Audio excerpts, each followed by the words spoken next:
IPL 2026 season అప్పుడే ఊపు అందుకుంది. ఇప్పటి వరకు జరిగిన మ్యాచ్లు చాలా ఇంట్రెస్టింగ్ గా జరగగా ఈ రోజు మనం చూడబోయేది ఒక సామాన్యమైన మ్యాచ్ కాదు. గత ఏడాది టాప్ 4లో ఫినిష్ చేసి ఈ ఏడాది కూడా అదే జోరును కొనసాగించాలని చూస్తున్న రెండు అత్యంత పటిష్టమైన జట్ల మధ్య జరగబోయే మహా సంగ్రామం. పంజాబ్ కింగ్స్ మరియు గుజరాత్ టైటన్స్ జట్లు ఈరోజు ముల్లాన్పూర్ వేదికగా తలపడబోతున్నాయి. అసలు ఈ మ్యాచ్లో గెలిచే అవకాశాలు ఎవరికి ఎక్కువగా ఉన్నాయి? పంజాబ్ కెప్టెన్ శ్రేయస్ అయ్యర్పై ఉన్న ఆ వింతైన ఒత్తిడి ఏంటి? 25 కోట్లు పెట్టి కొనుక్కున్న ఆ ఫారెన్ ప్లేయర్ ఎలా ఆడబోతున్నాడు? ఈ మ్యాచ్కు సంబంధించి పిచ్ రిపోర్ట్ ఏంటి అనే విషయాలను ఈ వీడియోలో తెలుసుకుందాం.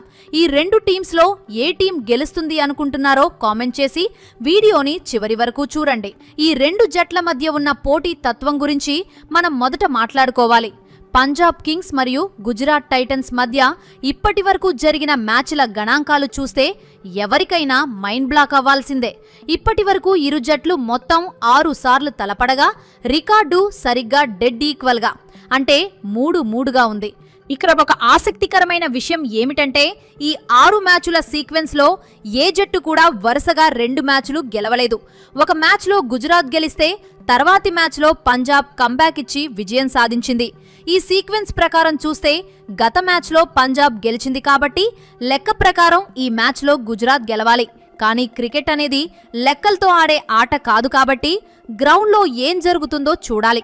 అయితే పంజాబ్ జట్టుకు ఒక ఆందోళన కలిగించే విషయం ఏమిటంటే వాళ్ళ హోమ్ గ్రౌండ్లో అంటే పంజాబ్ వేదికగా జరిగిన గత 2 మ్యాచుల్లోనూ గుజరాత్ టైటన్స్ జట్టే విజయం సాధించింది. పంజాబ్ గెలిచిన ఆ 3 మ్యాచ్లు కూడా ఇతర స్టేడియాల్లోనే రావడం గమనార్హం. ఇక ఈ రోజు మ్యాచ్ జరగబోయే ముల్లాన్పూర్ స్టేడియం పిచ్ రిపోర్ట్ విషయానికి వద్దాం. ఈ గ్రౌండ్ సాధారణంగా బ్యాటింగ్కు చాలా అనుకూలంగా ఉంటుంది. ఈ రోజు మ్యాచ్ కోసం పిచ్ నెంబర్ 4ను ఉపయోగించబోతున్నారని సమాచారం అందుతోంది. గత ఏడాది ఇదే పిచ్ మీద పంజాబ్ మరియు చెన్నై జట్ల మధ్య జరిగిన మ్యాచ్లో 2 జట్లు కూడా 200 కంటే ఎక్కువ పరుగులు సాధించాయి. అంటే ఈ రోజు కూడా మనం ఒక భారీ స్కోరింగ్ మ్యాచ్ను ఆశించవచ్చు. అయితే ఇక్కడ స్పిన్నర్ల కంటే ఫాస్ట్ బౌలర్లకే వికెట్లు ఎక్కువగా దక్కుతాయి కాబట్టి పేసర్లు ఈ మ్యాచ్లో కీలక పాత్ర పోషిస్తారు. ఈ గ్రౌండ్లో ఇప్పటి వరకు 11 మ్యాచ్లు జరగగా మొదట బ్యాటింగ్ చేసిన టీం 6 సార్లు, చేజింగ్ చేసిన టీం 5 సార్లు గెలిచాయి. ఇక్కడ సగటు స్కోర్ 169 పరుగులుగా ఉన్నప్పటికీ ఈ రోజు మాత్రం 200 పరుగులు వచ్చే అవకాశాలు పుష్కలంగా కనిపిస్తున్నాయి. టాస్ గెలిచిన కెప్టెన్ బహుశా మొదట ఫీల్డింగ్ ఎంచుకోవచ్చు. ఎందుకంటే ఈ సీజన్ మొదటి 3 మ్యాచ్ల్లో కూడా హోమ్ టీమ్స్ గెలిచాయి మరియు మొదట బ్యాటింగ్ చేసిన టీమ్స్ ఓడిపోయాయి. పంజాబ్ కింగ్స్ జట్టు బలాబలాల గురించి చర్చిస్తే వాళ్ళు ఈ సీజన్ కోసం పెద్దగా మార్పులు చేయకుండా చాలా స్ట్రాంగ్ టీంతో బరిలోకి దిగుతున్నారు. అయితే వాళ్ళ star fast bowler Lockie Ferguson మొదటి కొన్ని మ్యాచ్లకు అందుబాటులో లేకపోవడం వాళ్లకు ఒక పెద్ద దెబ్బ. అతని స్థానంలో జేవియర్ బాట్లెట్ లేదా బెన్ వార్షుయిస్ను ఆడించే అవకాశం ఉంది. పంజాబ్ జట్టులో ఈసారి ఒక కొత్త ముఖం కనిపిస్తోంది. అదే కూపర్ కానలీ. ఇతను జాస్ ఇంగ్లీష్ ప్లేస్లో జట్టులోకి వచ్చాడు మరియు 1 డౌన్లో బ్యాటింగ్ చేసే అవకాశం ఉంది. అయితే ఇక్కడ ఒక చిన్న చిక్కు ఉంది. కూపర్ కానలీకి క్రికెట్ ఆస్ట్రేలియా కేవలం బ్యాటర్గా ఆడేందుకు మాత్రమే ఎన్ఓసి ఇచ్చింది. అంటే అతను ఏప్రిల్ నెలాఖరు వరకు బౌలింగ్ చేయకూడదు. దీనివల్ల పంజాబ్ ఒక బౌలింగ్ ఆప్షన్ను కోల్పోయినట్టే. ఓపెనర్లుగా ప్రియాంష్ ఆర్య మరియు ప్రభు సిమ్రాన్ సింగ్ గత ఏడాది అద్భుతమైన ప్రదర్శన ఇచ్చారు. ఈ ఏడాది కూడా వాళ్ళ మీద భారీ అంచనాలున్నాయి. ఇక్కడ మనం పంజాబ్ కెప్టెన్ శ్రేయస్ అయ్యర్ గురించి ప్రత్యేకంగా మాట్లాడుకోవాలి. గత ఏడాది అతను టాప్ స్కోరర్లలో ఒకటిగా నిలిచినప్పటికీ ముల్లాన్పూర్ గ్రౌండ్లో అతని రికార్డు అస్సలు బాగోలేదు. గత సీజన్లో ఇక్కడ జరిగిన 5 మ్యాచ్ల్లో అతను కనీసం ఒక్కసారి కూడా భారీ స్కోరు చేయలేకపోయాడు. అతని అత్యధిక స్కోరు కేవలం 27 పరుగులు మాత్రమే. ఆ పరుగులు కూడా చాలా నెమ్మదిగా అంటే 100 స్ట్రైక్ రేట్తో మాత్రమే చేశాడు. ఒక కెప్టెన్ తన హోమ్ గ్రౌండ్లో ఇలాంటి రికార్డు కలిగి ఉండడం జట్టుపై ఒత్తిడిని పెంచుతుంది. ఇక మనం గుజరాత్ టైటన్స్ జట్టు వైపు వెళ్దాం. ఈ టీంలో ఒక మేజర్ మార్పు ఏమిటంటే జేసన్ హోల్డర్ను జట్టులోకి తీసుకోవడం. గుజరాత్ టీం బలమంతా వాళ్ళ టాప్ ఆర్డర్లోనే ఉంది.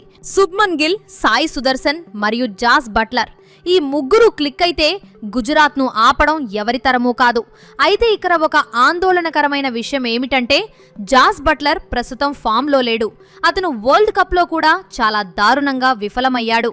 గుజరాత్ కేవలం టాప్ ఆర్డర్ మీద మాత్రమే ఆధారపడకుండా మిడిల్ ఆర్డర్లో గ్లెన్ ఫిలిప్స్ మరియు జేసన్ హోల్డర్ వంటి ఎక్స్పీరియన్స్ ఉన్న ప్లేయర్లను ఆడించాలని విశ్లేషకులు భావిస్తున్నారు. గత ఏడాది గుజరాత్ మిడిల్ ఆర్డర్లో అనుభవం లేని ప్లేయర్లు ఉండటం వల్ల కొన్ని మ్యాచ్ల్లో ఇబ్బంది పడింది. కానీ ఈసారి ఫిలిప్స్ మరియు హోల్డర్ రావడంతో ఆ సమస్య తీరినట్లు కనిపిస్తోంది. అలాగే గుజరాత్ బౌలింగ్ విభాగం కూడా చాలా పటిష్టంగా ఉంది. మొహమ్మద్ సిరాజ్ మరియు ప్రసిద్ కృష్ణ వాళ్ళ మెయిన్ పేసర్లుగా ఉంటారు. ప్రసిద్ కృష్ణ గత ఏడాది అద్భుతంగా రాణించాడు మరియు సిరాజ్ కూడా ప్రస్తుతం మంచి ఫామ్లో ఉన్నాడు. స్పిన్ విభాగంలో రషీద్ ఖాన్ మరియు సాయి కిషోర్ జోడీ గతంలో బాగా వర్కౌట్ అయింది. ముఖ్యంగా సాయి కిషోర్ గత సీజన్లో పెద్ద పెద్ద బ్యాటర్లను కూడా ముప్పు తిప్పలు పెట్టాడు. అయితే గుజరాత్ టీం ఇప్పుడు ఒక ధర్మ సంకటంలో ఉంది. వాళ్లకు 4 జెన్యూన్ ఫాస్ట్ బౌలర్లు కావాలా లేక వాషింగ్టన్ సుందర్ వంటి ఆల్రౌండర్ కావాలా అనేది తేల్చుకోలేకపోతున్నారు. సుందర్ను పక్కన పెడితే అర్షద్ ఖాన్ అనే లెఫ్ట్ ఆర్మ్ సీమర్ను ఆడించే అవకాశం ఉంది. సాయి కిషోర్ను పక్కన పెట్టి అశోక్ శర్మ అనే ఎగ్జైటింగ్ ప్లేయర్ను కూడా తీసుకునే ఛాన్స్ ఉంది. ఈ మ్యాచ్లో జరగబోయే అత్యంత కీలకమైన ప్లేయర్ బాటిల్స్ గురించి మాట్లాడుకుందాం. మొదటిగా Shubman Gill versus Marco Jansen. గతంలో మార్కో జాన్సన్ తన బౌలింగ్తో గిల్ను కాస్త ఇబ్బంది పెట్టాడు. 6 ఇన్నింగ్స్లలో గిల్ అతనికి కేవలం 120 స్ట్రైక్ రేట్తో మాత్రమే పరుగులు చేయగలిగారు మరియు ఒకసారి అవుట్ కూడా అయ్యాడు. అలాగే సాయి సుదర్శన్ మరియు అర్షదీప్ సింగ్ మధ్య జరిగే పోరు కూడా చాలా ఆసక్తికరంగా ఉంటుంది. అర్షదీప్ సింగ్ 5 ఇన్నింగ్స్లలో సాయి సుదర్శన్ను 2 సార్లు అవుట్ చేశాడు. కాబట్టి పవర్ ప్లేలో వీరిద్దరి మధ్య గట్టి పోటీ ఉంటుంది. మరో అతిపెద్ద బాటిల్ ఏమిటంటే Jos Buttler versus Yuzvendra Chahal. బట్లర్కు పంజాబ్ బౌలర్లందరిపై మంచి రికార్డు ఉన్నప్పటికీ చాహల్ బౌలింగ్లో మాత్రం అతను 2 సార్లు అవుట్ అయ్యాడు. ఒకవేళ ఈ మ్యాచ్లో బట్లర్ తన విశ్వరూపం చూపిస్తే పంజాబ్ టీం ఆపడం చాలా కష్టం. ఇక పంజాబ్ బ్యాటింగ్ విషయానికొస్తే శ్రేయస్ అయ్యర్ మరియు మొహమ్మద్ సిరాజ్ మధ్య పోరు చూడముచ్చటగా ఉంటుంది. సిరాజ్ మీద అయ్యర్కు అంత మంచి రికార్డ్ లేదు.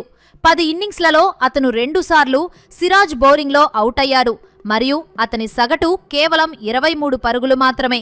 అదేవిధంగా మిడిల్ ఓవర్లలో Marcus Stoinis versus Rashid Khan battle కూడా మ్యాచ్ ఫలితాన్ని శాసిస్తుంది. రషీద్ ఖాన్ గతంలో స్టోయినిస్ను పూర్తి స్థాయిలో డామినేట్ చేశారు. 15 ఇన్నింగ్స్లలో 5 సార్లు అతన్ని అవుట్ చేశాడు మరియు స్టోయినిస్ స్ట్రైక్ రేట్ రషీద్ బౌలింగ్లో కేవలం 95 మాత్రమే ఉంది. పంజాబ్ కింగ్స్ జట్టు తమ ప్లేయింగ్ 11లో మరో మార్పు కూడా చేసే అవకాశం ఉంది.